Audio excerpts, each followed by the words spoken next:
What's up? Welcome in. Hoge and Jahns with you. As we get closer and closer to the NFL draft, Dan Pompei will join us today. He's got some good feature stories as always, but on a couple of prospects with some local ties that could be in play for the Bears. So we'll talk about that. What's going on, Jahns? Yeah, warning, if you're one of those Bears fans that's not into Peter Skoronski, this podcast may not be for you. Yes. But I'm not saying stop listening, but listen. Yeah, just giving you a warning. Continue to listen. But if you're an Illini fan, this podcast could be for you. And if you're, for some reason, in the Venn diagram of don't like Skoronski and don't like Illinois, then maybe this is not the podcast for you. Yeah, we'll get to some other guys, I promise. Maybe just a little bit, I promise. But yes. Make sure you're following us on Twitter at Adam Hoge, at Adam Jahns, and happy Masters Thursday to everybody who celebrates. Let's get this thing over with so we can start watching some golf. Thank you. Hurry up, Adam. We're going to start, though, the show today with a piece that Mike Sando has on The Athletic. Make sure you are subscribed, if you're not already, on theathletic.com/Hoge Jahns to get all of the Sando stuff, the Pompei stuff, the John stuff, the Fishman stuff. There's plenty to chew on, but this was an interesting piece that Mike Sando had, quoting some anonymous executives across the league, recapping every team's free agency. Just some quotes we'll read off and then react to, but this is what some executives had to say about what the Bears did in the month of March. And one executive telling Sando, quote, "The Bears are interesting because people are like, do they really have to go all in on off-ball linebackers? But in Matt Eberflus's system, those guys are pretty critical. The good thing is they have a plan. They had a ton of money. There wasn't a top-heavy free agency class with a lot of big money guys you are dying to get, and adding DJ Moore is better than any receiver you are going to get in free agency." Another exec says you can only put your focus and energy into so many parts of the roster when that type of deal is not done yet. That's on the timing of the trade that they made. And then the one critical piece, which I think is fair and worth talking about, another quote: "If I'm a Bears fan, I'm still pretty pissed that we lost the 32nd overall pick in the draft for Chase Claypool. How bad does that move look now that you had to include DJ Moore in the number 1 pick trade?" Had to include or wanted to include? Yeah, but I think what they're getting at is if the Claypool trade had looked a lot better now, then maybe you wouldn't have been so interested in DJ Moore or been that motivated to have to add a wide receiver. I get it. That being said, you can't look ahead. There's no way when Ryan Poles made the Claypool trade at the trade deadline, he didn't even know he was going to have the number 1 pick at that point. So he didn't have any idea that there was even going to be a chance to make a trade like that. And on top of that, he knew the reality that he was staring at anyway in March, which was not a great receiver group to go out and sign, not a slam dunk receiver group in the draft either, and any rookie wide receiver is going to take some time. They had to get Justin Fields help. So I get the criticism, but I also understand that it's not perfect criticism because you can't forecast these things. And he was trying the best he could at the trade deadline. Still, we're all in agreement. They got to get more out of Claypool. Yeah. Well, I think we're in all agreement that the Bears need to give Justin Fields help last season during it. Right? Like, I just felt like at that point in the season, you saw glimpses of his potential as a passer. Forget the running success. We knew that was there all season. But his potential as a passer was starting to show up. He needed help. So Ryan Poles went and got him help. Let's not forget the feelings in that moment. Yes, there were some questions about Claypool, why the Steelers trading him, even though they routinely invest in wide receiver. But at that point in time, I think most agreed, at least here in Chicago, if we're going to go by Bears fans' opinions, most Bears fans would have thought at that time that Justin Fields needed help and he got some in Chase Claypool. Like, that was the logic at the time of that move. Yes. The frustrating thing was that he didn't get a ton of help in, the rest of the season. Did it become help? Yes. Yeah, it didn't really become the help that they were hoping. He got hurt. Fields got hurt. The offensive line was always hurt. And then they got the first pick out of it. And then circumstances, situations, scenarios change, and then you get DJ Moore. Yeah. And we'll see what the draft capital all looks like once they finally get to that second round on that Friday of the draft. Because you know what's my favorite part of those quotes you read? They have a plan. Yeah. Like the rival executive, whomever this person is, can see that the Bears are like, oh, this makes sense. They must have a plan. Right? It's like some this is different. They have a plan. Well, it's like it's a compliment when it shouldn't be. You know what I'm getting at? But I do think that it's interesting that there is an executive out there who clearly understands sort of what I think Poles and Flus are getting at, which is, they had to spend money. They didn't spend it necessarily on the key positions that you thought they might, but they went out and got the best players they thought were available in free agency that they felt like were spending on, even if they ended up with a surplus of linebackers out of it. He or she, whomever it is, understands what the Bears are doing. Yeah. Right. And I get that there are questions about making long-term investments in off-ball linebackers. I understand that. But at least this person recognizes that, oh, yeah, it's not just about the money and the person. It's the scheme and the coach. This makes sense. They must have a plan, and I like that plan.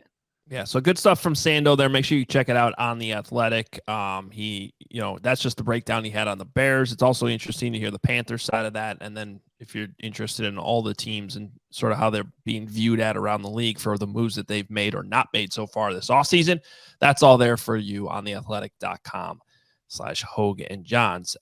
As always, available on The Athletic are the fantastic feature stories from Dan Pompei, national writer for The Athletic, friend of the show, longtime Chicago guy. Dan, thanks for jumping on with us today.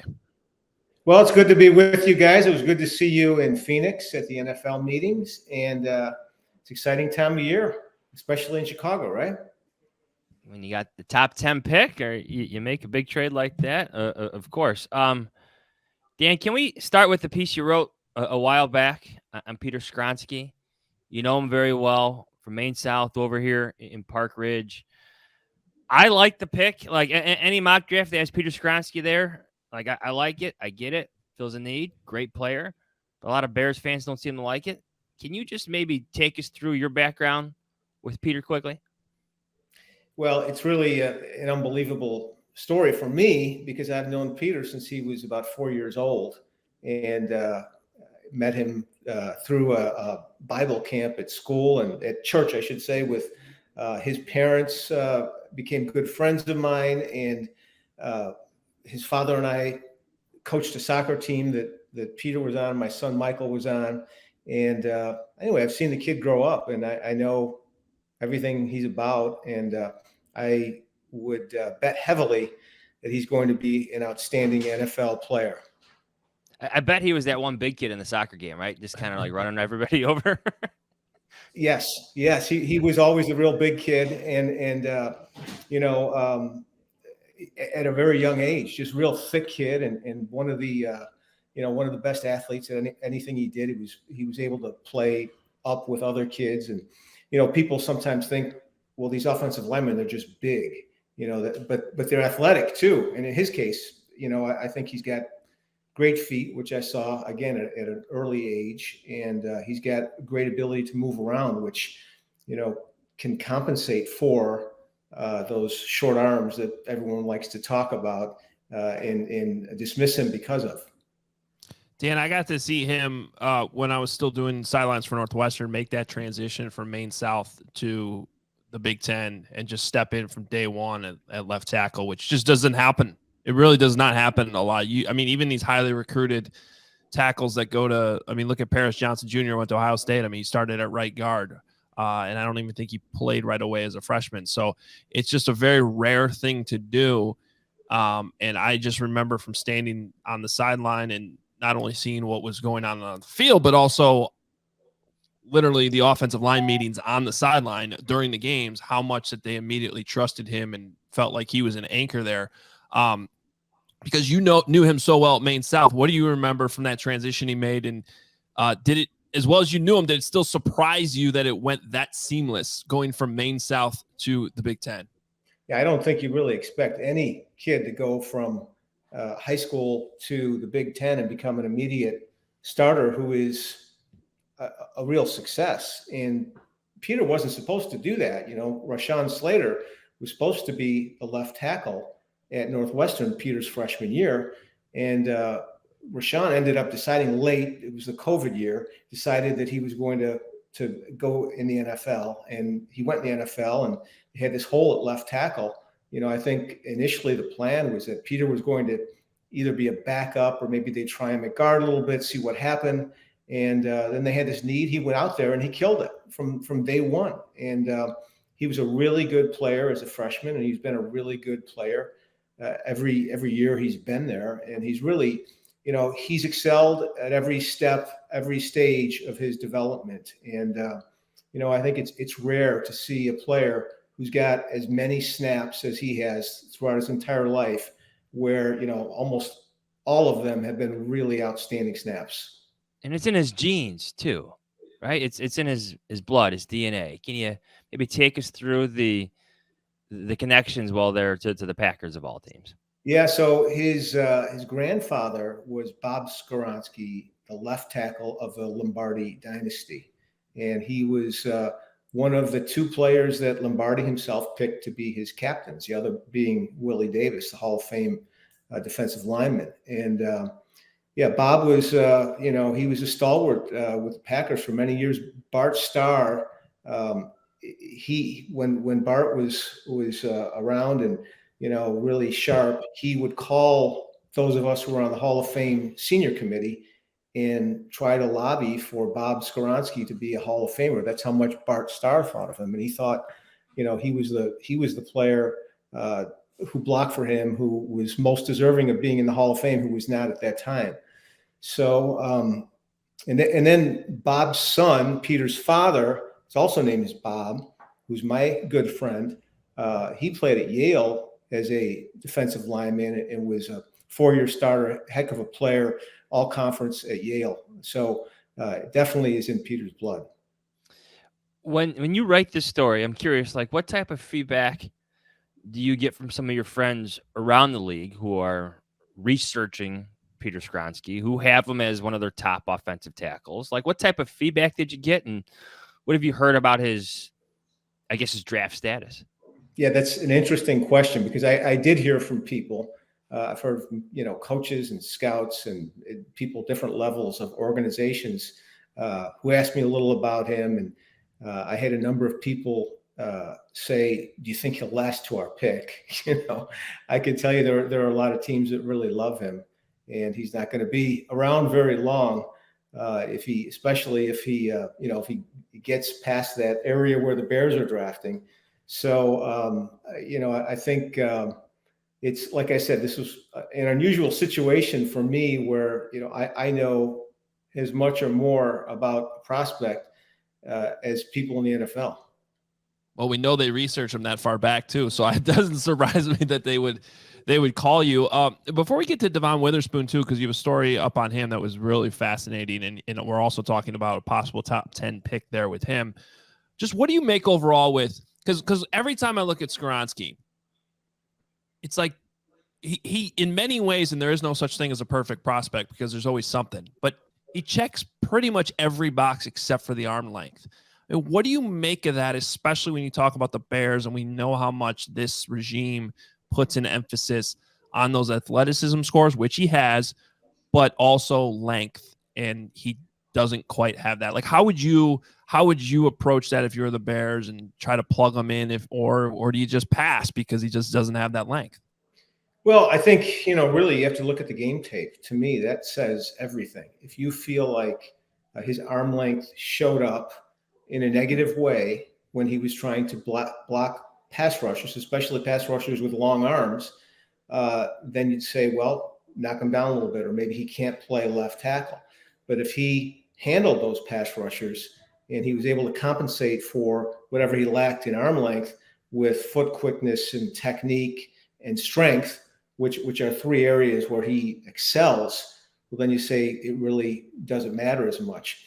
I know this. I think it's easy to overrate some of that stuff because, we've seen how many players in the NFL, in Chicago, who've got perfect bodies for their position. They check every box. They've got arms that go up to their ankles or something, and they can't play. It's about whether or not they can play. And I think it's easy sometimes to lose sight of that, as strange as that sounds. And Peter can play. There's no question about it.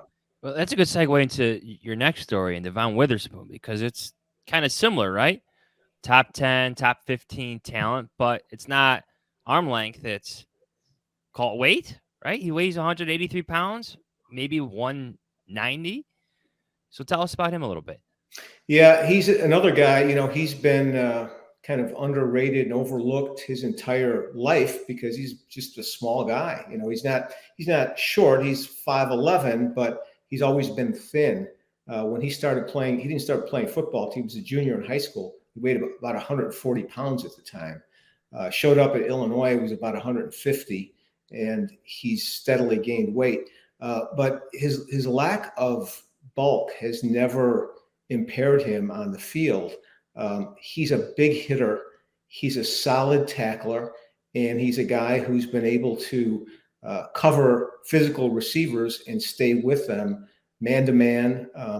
He's a rare guy in that I think you could like him if you have a man-to-man scheme or if you have a zone scheme, because man-to-man, he's got the coverage skills, the athleticism to stay with receivers, I think, of all kinds. And then as a zone corner, he's got the instincts to be able to read the quarterback and make a break. And then he's also got the tackling ability that you love to see and the hitting ability that you love to see in his zone corner. So, if you could get past the fact that, he's not 6'2" and 210 pounds, like maybe, I don't know off the top of my head what Christian Gonzalez is. He's close to that. Bigger. Probably. He's bigger than that. Yeah. What is he? 220, whatever he is. If you could get past the fact that he's not that ideal size and just look at him again as what is he capable of doing? What has he done on tape? Because he was outstanding last year for Illinois. Then you'd say, this guy is probably going to be a very good pro player. Yeah, I think Christian Gonzalez up 6'3", but 197. So I mean, yeah, he's a little bit bigger and longer. But I think, and you highlighted that in your piece too, Dan, with Witherspoon, specifically the play that he made against Indiana, where he is in cover 2, and he's reading the play, he reads a screen, he comes up and just pounds the running back as soon as the ball gets there, and timed it up perfectly where it was a legal hit. He's an exciting player. I just find it you don't read too many draft profiles where the problem is he can't keep the weight on. Like it's, usually it's the opposite. Like there's weight concerns because, is he going to stay in shape? Is conditioning going to be an issue? And in this case, it's like you did such a great job of, tell us the Wingstop story with Aaron Henry, the cornerbacks coach, because like they're literally having to bring him in and like pound wings into his body so he can keep the weight up. Yeah, well, he's always been a big eater, but he's just one of these guys whose metabolism is like a hummingbird's, and he doesn't keep the weight on. And so when he was at Illinois, this became a real point of emphasis at some point because they said, well, we want to keep you healthy. And in order to stay healthy, you need a little more bulk. And I think that's probably going to be an emphasis in the NFL as well, especially with the longer season, because, you see a lot of guys start to wither, guys like him, through the course of an NFL season. Sometimes it's hard to hold the weight that you put on in the off season. So anyway, at Illinois, at some point, he kind of changed his diet a little bit, became more serious about eating and started to eat more scientifically, the foods that are supposed to make you bulky and not fat, obviously. But one of the things that Aaron Henry, who, as you mentioned, was his cornerbacks coach and then became the defensive coordinator last year, he noticed that Devin loved chicken wings. And he also knew that every night he would come into the facility after everything settled down and watch tape.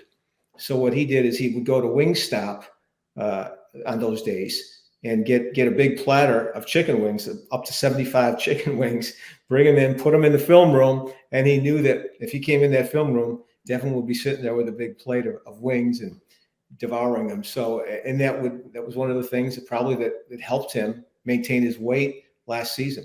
Must be a nice problem to have, right? Especially as you get older, just eat to maintain. Was it John Fox who always used to say that these guys just get bigger, when they get to the NFL, right? Like, didn't he have that philosophy? Like, they'll just eat and work out. We'll get them bigger. I forget. They're all running together. He was part of a great secondary, though, for Illinois. I'm curious, what did you hear about some of the other guys, like Quan Martin? Well, I think he's a solid prospect too. He's probably not considered in the same category as Witherspoon, who is likely to be the top cornerback taken, or could be anyway. Could be the top cornerback taken. Probably is a top 15 pick in any event. But he's a good player too, and it's interesting because they've had a run of really good players in the secondary. They've got Kirby Joseph, of course, is on the Detroit Lions, and what's interesting there is there's been some speculation that the Lions could be a good match for Witherspoon because they probably need a cornerback. Of course, some people would draw the line between the Bears and Witherspoon as well because they certainly could use a cornerback, even though they drafted one last year in the second round. So, but I think Illinois has done a good job with the secondary and has obviously got some prospects there. Before we brought you in, we were talking about Mike Sando's piece on what some of the executives have had to say about the Bears offseason, and he covered all the teams, but specifically on the Bears. We haven't had a chance to talk to you, though. I mean, what did you make of the big trade back to number 9 and just this idea that the Bears have a plan that they're sticking to right now? Yeah, well, it was a no-brainer deal. I mean, I don't see how you can't like what the Bears did. And, they were fortunate that they were in a position where there's some quarterbacks there that multiple teams were vying for. So they were able to drive up the price a little bit. And, as Ryan Poles said in Adam's story with Kevin Fishbane and Joe Person, the fact that they were able to get the veteran wide receiver who's a proven player, in addition to those draft picks, really made it, I think, an excellent deal for the Bears. But, it's only going to be looked upon as an excellent deal if they go out and hit on those draft picks now. That's the hard part.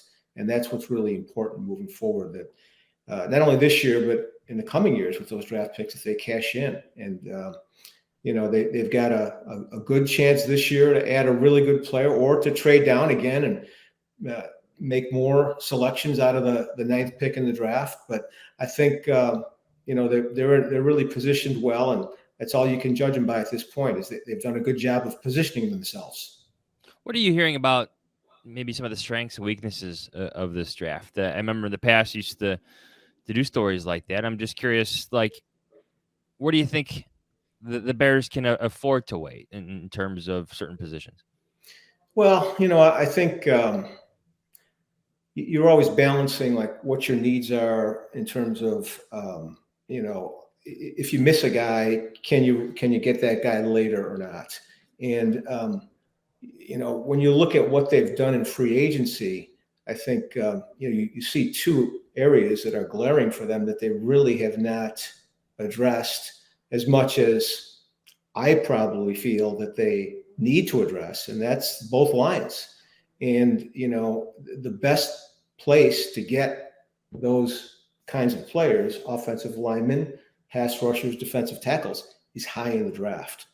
So to me, that's what I'd be focusing on if I were the Bears. Now, that's not to say that you pass up a great player who falls down if he's more highly rated, way more highly rated than the linemen who are available. But I think that's got to be their focus. I think some of the other positions probably can wait. certainly there are a number of good cornerbacks. They addressed the linebacker position pretty well in free agency. Other than that, I don't think there's a position that you'd say, well, it's a glaring need that you have to take high. You could always get running backs later. You could get a tight end later. You could get another wide receiver later. But I think some of those positions, the premium positions for the Bears, are offensive line, especially offensive tackle, pass rusher, defensive tackle. That's why I'm Dan. I know I'm fascinated going into this draft because I feel like in both the draft and free agency, granted it's still a small sample size. Ryan Poles hasn't been here that long, but he really does seem to stick to that best player available approach. I mean, that's, I think, a big reason why they went out and spent the money on Tremaine Edmonds, even though they had glaring needs at other positions. And I think that's going to be tested at times in this draft because they might be sitting there and maybe it's Devon Witherspoon who's sitting there number 9 and is the best player available, but man, they really need a tackle or really they need a 3 technique. And I'm interested to see how much they stick to that. And I have a feeling I think they will, because I think every vibe, and I don't know what you heard last week in Arizona, every vibe is that they're sticking to this, and this is as much about 2024 as it is 2023. Well, I think it's smart, really. If you look at the best teams, that's how they draft. They don't bend to meet a need when the talent is obviously better at one position than it is at the position of need. But I think really what you usually see is teams kind of skew their draft board a little bit so that the needs match the talent that's available. I mean, everybody does that, and it's kind of the little secret that every team keeps, and it's sometimes it's maybe not even conscious, but sometimes it's, you are looking more at players of positions of need, and you say, well, I really love this guy, and it's easy to make an argument for a player who's a need player over a player who's not, and even when you're trying to just evaluate pure talent. But you mentioned like Devon Witherspoon at 9. Again, cornerback, I think, is a position where you could say they have a need. Mm-hmm. So, and there aren't really many positions where you could absolutely say this is not a need. We would not take a player here. And if there is, if that's a situation, you end up at 9, and there's the player who falls, say he's a quarterback, and you're not going to take a quarterback, then maybe you look to trade down again. Dan, for someone who covered Brian Urlacher's career, Lance Briggs too, and I know you're very high on Roquan Smith. You mentioned the Bears spending in free agency. What do you make of their splash? Tremaine Edmonds, and I guess TJ Edwards bringing another local kid home. Yeah, I mean, again, it's hard not to like it. I think it would have been better to retain Roquan myself, pay him a little bit more, but that's water under the bridge now. I think Edmonds is an interesting player who probably has more potential to develop than he's shown before. He's still a really young guy, and I'm interested to see how he does in Matt Eberflus's defensive scheme. TJ Edwards really came into his own last year, was highly productive. They're so much better at that position than they were at the end of last season. Absolutely, after Roquan was traded. So, I mean, I think it's progress, and you have to laud what they did. Dan, last question for you. Give us your favorite Peter Skoronski soccer story, because when I read your story and I picture this, like I remember coaching big kids before in soccer, and then like that kid's the one that's laying in the dirt. He wants nothing to do with it. He's playing in the sand. He's playing with the mud. So what's your Peter Skoronski soccer story? Well, he was so big that we put him on defense because he was hard to get around and he could move. And the interesting thing about him was that you could put him, if you just played 2 defenders, you could put him on the right side or the left side. So he had the ability, to kind of, some kids you could say, oh, he could only play on the side where his dominant foot is going to be in play. But Peter could play at either side. And, we had a laugh about this when I visited him. He talked about the time when there was a corner kick by the opponent. And, Peter's a great guy to have on corner kicks because, again, the big body's hard to get around. And he will tell you that the kick went up and he kind of went to the wrong spot and a goal went in. And it was against the kid in goal, who was one of Peter's best friends.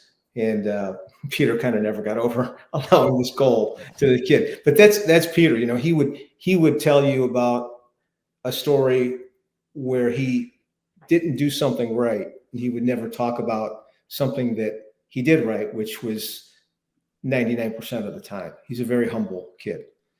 So what I heard in all that is that Peter Skoronski can move the right tackle with no problem whatsoever. He can play both sides. It won't be an issue if he could start for the Bears week 1 at right tackle if they want to keep Braxton Jones on the left side. That's what I got out of that. You got it right. I believe it. I believe it. Dan, thanks so much for joining us. We appreciate it. And as always, we hope everybody checks out your amazing feature stories. One of the best in the business. Make sure you're following him on Twitter at Dan Pompei. Thanks so much, Dan. Okay, thanks, guys. Hey, by now you probably know our next partner, and it's a really cool product. Let's talk about Athletic Greens. If you're looking to get better gut health, more energy, or a stronger immune system in a really easy, natural way, you've got to check out Athletic Greens. I'm sure you'll agree that most of us are not huge fans of having to take a bunch of pills or vitamins in the morning. But with Athletic Greens, you can get rid of all of those extra vitamin bottles and finally make some room in your cabinet. Athletic Greens is an all-in-one solution, and you'll really enjoy getting your daily vitamins. So what is this stuff? With 1 scoop of Athletic Greens, you're absorbing 75 high-quality vitamins, minerals, whole food source superfoods, probiotics, and adaptogens to help you start your day right. The special blend of ingredients supports your gut health, your nervous system, your immune system, your energy, recovery, focus, and aging. All of those things. Right now is the time to reclaim your health and arm your immune system with convenient daily nutrition. It's just 1 scoop in a cup of water every day. That's it. No need for a million different pills and supplements to look out for your health. And to make it easy, Athletic Greens is going to give you a free 1-year supply of immune-supporting vitamin D and 5 free travel packs with your first purchase. All you have to do is visit athleticgreens.com/Adams. Again, that is athleticgreens.com/Adams, plural, to take ownership over your health and pick up the ultimate daily nutritional insurance.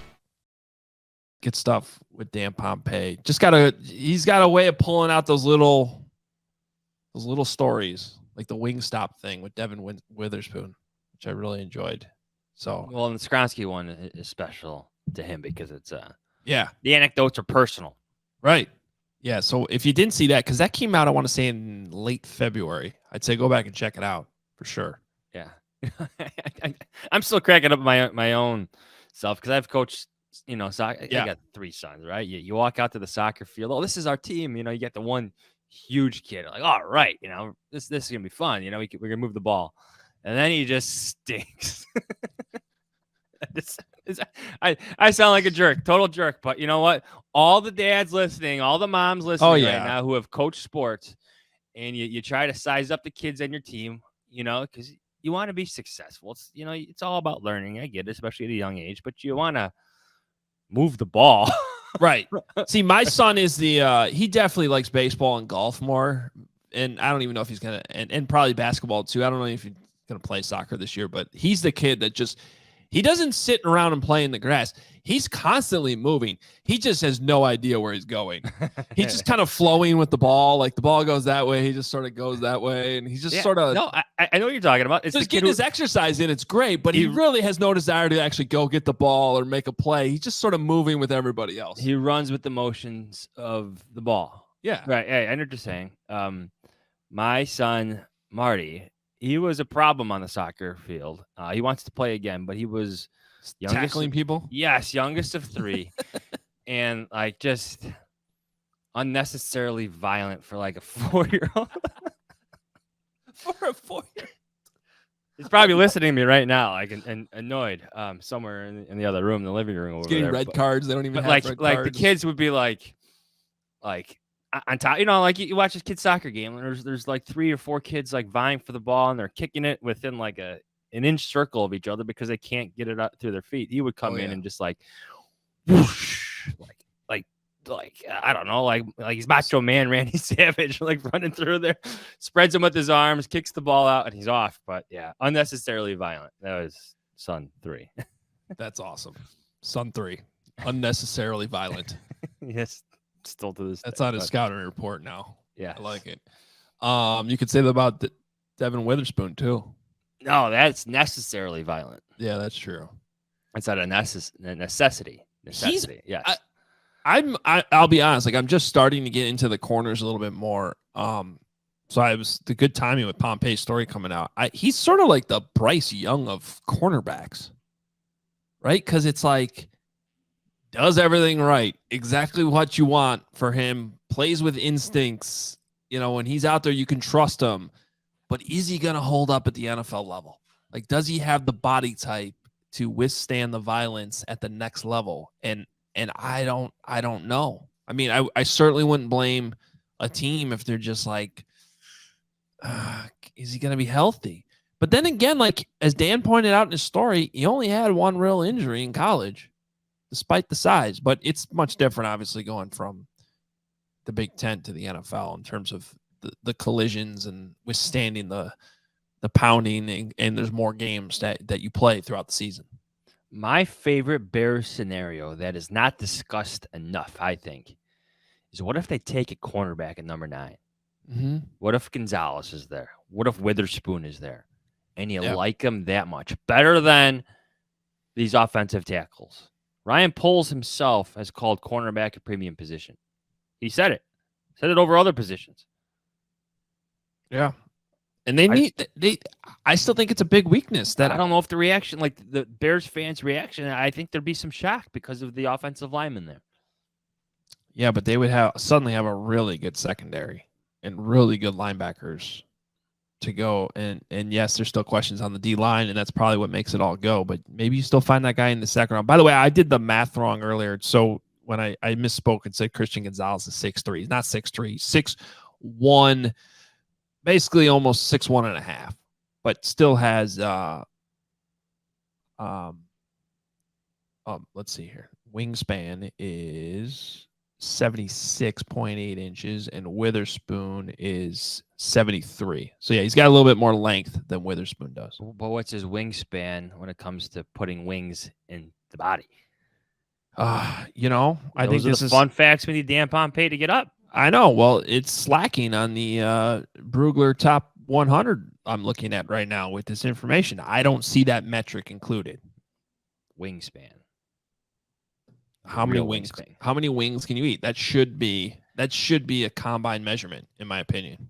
Dan should have taken Peter Skoronski to Buffalo Joe's in Evanston. I'm sure Peter Skoronski's been there a few times and see what his wingspan is for linemen. That's at least if I got the order right here, that's at least 2 double orders of spicy, 2 cheddar chips, and a mega gut RC. Like I feel like that's Peter Skoronski's order at Buff Joe's. Wow. Now I'm hungry. I don't know. I was gonna say now I need to order some wings and watch the Masters. Yeah, but you and I aren't processing it like we used to. We're not big guys. I think we've both been blessed with good metabolisms, but I don't know if we have Witherspoon like metabolism. No, I told this story on CHGO. What event was it? But recently I had to put, because I don't wear suits anymore, really. Oh, that's what it was. I filled in on WGN like last month for Pat Tomsula. It was really like the first time in a year I've had to put a suit on. And the old pants, I had to pull on it a little bit to get the button to snap. Like, what's going on here? Yeah. Too much Goose Island or something. Too many wing stops for you. Yeah.